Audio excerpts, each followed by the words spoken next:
പ്രതിപക്ഷ നേതാവ് പിണറായി വിജയനെതിരായ ഇഡി നടപടികളിൽ പ്രതിഷേധിച്ച് സിപിഐഎമ്മിന്റെ നേതൃത്വത്തിൽ കൊല്ലത്ത് പ്രതിഷേധം സംഘടിപ്പിച്ചു. റെസ്റ്റ് ഹൌസിന് മുന്നിൽ നിന്നും ആരംഭിച്ച പ്രതിഷേധ പ്രകടനം ചിന്നക്കട ബസ് ബേയിൽ സമാപിച്ചു.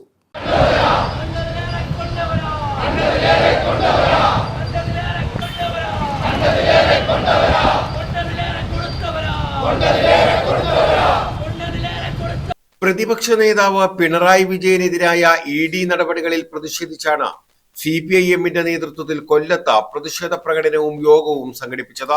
കൊല്ലം ഏരിയ കമ്മിറ്റിയുടെ നേതൃത്വത്തിൽ ചിന്നക്കടയിൽ പ്രകടനവും യോഗവും നടന്നു. റെസ്റ്റ് ഹൌസിന് മുന്നിൽ നിന്നും ആരംഭിച്ച പ്രകടനം നഗരം ചുറ്റി ചിന്നക്കട ബസ് ബേയിൽ സമാപിച്ചു.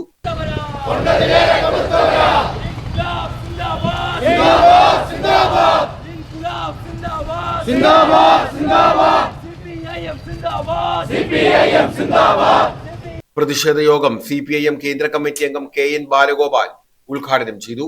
ജില്ലാ കമ്മിറ്റി അംഗം AM ഇക്ബാൽ അധ്യക്ഷത വഹിച്ചു. ജില്ലാ സെക്രട്ടറി S സുദേവൻ, സംസ്ഥാന കമ്മിറ്റി അംഗങ്ങളായ S Jayamohan, J Mercykuttyamma, MH Shariar, Chintha Jerome, CITU ജില്ലാ president B Thulaseedharakurup, K Varadarajan, M Viswanathan, TR Sreenath, Shyam Mohan, Prasanna Ernest, AK Savad, G Anandan, V Rajendrababu തുടങ്ങിയവർ പങ്കെടുത്തു. ന്യൂസ് ബ്യൂറോ, കൊല്ലം.